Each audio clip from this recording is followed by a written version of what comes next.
सोचिए, एशिया की जियोपॉलिटिकल शतरंज की बिसात बिछी है और उस पर एक बहुत ताकतवर खिलाड़ी एक ऐसे मोड़ पर आ खड़ा हुआ है जहां से एक भी गलत चाल सब कुछ बदल सकती है। ये कहानी है आसियान की। एक ऐसा गठबंधन जो आज बड़ी बड़ी शक्तियों की खींचतान और अपनी अंदरूनी दरारों के बीच अपने वजूद और भविष्य की लड़ाई लड़ रहा है। तो सीधा सवाल यही है, क्या दक्षिण पूर्व एशिया की सबसे मजबूत आवाज आसियान वाकई अपनी ताकत खो रही है? ये एक ऐसा सवाल है जिसका जवाब पूरे इंडो पैसिफिक रीजन का भविष्य तय करेगा। चलिए आज इसी पहेली को परत दर परत सुलझाते हैं। देखिए, इस पूरी बहस के केंद्र में, इसकी जड़ में सिर्फ एक आइडिया है, आसियान सेंट्रैलिटी यानी आसियान केंद्रीयता। ये वो गुरुत्वाकर्षण का केंद्र है जिसने दशकों तक इस पूरे क्षेत्र को एक साथ बांध कर रखा। लेकिन आज यही केंद्र बुरी तरह से हिल रहा है, इस पर जबरदस्त दबाव है। तो इससे पहले कि हम समझें कि ये तूफान कितना बड़ा है, चलिए पहले उस नींव को समझते हैं जिस पर ये हमला हो रहा है। आखिर ये आसियान केंद्रीयता है क्या चीज? इसका मतलब क्या है? बात है 1967 की, जब ये पूरा इलाका संघर्ष और अनिश्चितता से घिरा हुआ था। तब association of south east Asian Nations यानी कि आसियान का जन्म हुआ। इसका मकसद बिल्कुल साफ था, साथ मिलकर बिजनेस करना, अपनी संस्कृति को आगे बढ़ाना और सबसे जरूरी, इस अशांत क्षेत्र में शांति और स्थिरता की गारंटी बनना। आज इस गठबंधन में कुल 10 सदस्य देश शामिल हैं जो अपनी संस्कृति, भूगोल और राजनीति में एक दूसरे से काफी अलग हैं। इन्हें आसानी से समझने के लिए हम दो हिस्सों में बांट सकते हैं। एक तरफ है मुख्य भूमि यानी मेनलैंड के देश, म्यांमार, थाईलैंड, लाओस, कंबोडिया और वियतनाम। ये वो देश हैं जिनकी सीमाएं एक दूसरे से जमीन से जुड़ी हैं। और दूसरी तरफ है समुद्री देश, मलेशिया, सिंगापुर, इंडोनेशिया, फिलीपींस और ब्रूनेई, जो समुद्र से घिरे हैं। अब इतने सारे नाम याद रखना थोड़ा मुश्किल हो सकता है ना? तो इसके लिए एक मजेदार ट्रिक है। आप मेनलैंड देशों को MTLCV और समुद्री देशों को MSIPB के तौर पर याद रख सकते हैं। कितना आसान हो गया। और यहाँ सबसे दिलचस्प बात यह है कि आसियान केंद्रीयता सिर्फ एक नारा या कोई आइडिया नहीं है। ये बाकायदा उनके चार्टर के आर्टिकल 1.15 में लिखा एक कानूनी सिद्धांत है।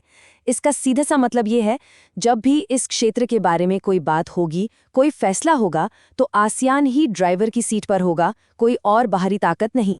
लेकिन अब कहानी में एक बड़ा ट्विस्ट आ रहा है। एक ऐसा भू राजनीतिक तूफान उठ रहा है जो आसियान को उसी ड्राइवर सीट से धकेलकर बाहर करने की कोशिश कर रहा है। और यहीं से हमारी कहानी एक बहुत ही अहम और खतरनाक मोड़ लेती है।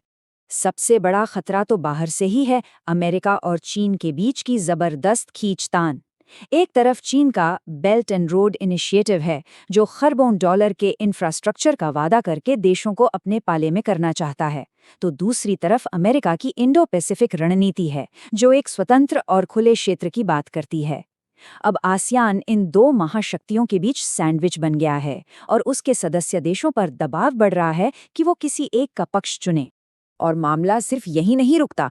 अब क्वाड यानी क्वाड्रिलैटरल सिक्योरिटी डायलॉग और ऑकस यानी ऑस्ट्रेलिया, यूके और अमेरिका का गठबंधन जैसे नए सुरक्षा समूह भी बन गए हैं। ये समूह आसियान को साइडलाइन करके अपनी अलग बैठकें कर रहे हैं। इससे आसियान का जो सबसे बड़ा मंच है, ईस्ट एशिया समिट, उसका रुतबा और उसकी अहमियत सीधे सीधे कम हो रही है। लेकिन तूफान सिर्फ बाहर ही नहीं है, आसियान के घर के अंदर भी है। चीन के साथ कैसे डील करना है, इस पर सदस्य देश आपस में बुरी तरह बटे हुए हैं। म्यांमार में हुए तख्तापलट पर कोई ठोस कार्रवाई न कर पाने से दुनिया भर में इसकी साख कर बट्टा लगा है। और इन सबके ऊपर आसियान का जो सेक्रेटेरिएट है, उसके पास न तो ज्यादा फंड है और न ही ताकत, जिससे वो बड़े और कड़े फैसले लेने में हिचकिचाता है। तो क्या इसका मतलब ये है कि आसियान के लिए खेल खत्म हो गया? शायद नहीं। कहते हैं ना, हर चुनौती अपने साथ एक मौका भी लेकर आती है। तो चलिए अब समस्याओं से आगे बढ़कर समाधानों पर ध्यान देते हैं। इस चक्रव्यूह से बाहर निकलने का रास्ता क्या हो सकता है? एक्सपर्ट्स एक 3 चरणीय रणनीति का सुझाव देते हैं। पहला कदम अपग्रेड, यानी आसियान को अंदर से खुद को मजबूत करना होगा ताकि वो एक सुर में बात कर सके। दूसरा कदम सहयोग, यानी यूरोपियन यूनियन जैसे पार्टनर्स के साथ व्यापार और सुरक्षा के रिश्ते और गहरे करने होंगे।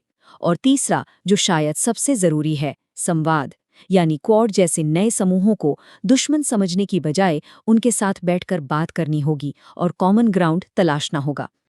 और इस नई रणनीति में इस पूरी बिसात पर एक देश गेम चेंजर साबित हो सकता है, और वो है भारत। आइए अब देखते हैं कि भारत इस पूरी तस्वीर में कहाँ फिट बैठता है और वो कैसे आसियान के लिए एक नई सुबह लाने में मदद कर सकता है। भारत कई तरीकों से आसियान की ताकत बन सकता है, जैसे अपने इंडो पैसिफिक ओशंस इनिशिएटिव को आसियान के नजरिए से जोड़कर, काफी समय से रुके हुए ASEAN India trade in goods agreement पर तेजी से काम करके, और टूरिज्म को बढ़ावा देकर। ये एक ऐसी पार्टनरशिप है जिसमें दोनों का फायदा है, क्योंकि एक मजबूत आसियान भारत के हित में है और एक मजबूत भारत आसियान के हित में। तो हम घूम फिरकर वापस उसी बड़े सवाल पर आ जाते हैं जहां से हमने शुरुआत की थी। आसियान आज एक ऐतिहासिक चौराहे पर है। क्या वो इन भू राजनीतिक तूफानों का सामना करके और भी मजबूत होकर उभरेगा, या फिर बड़ी ताकतें इस क्षेत्र की किस्मत का फैसला करेंगी?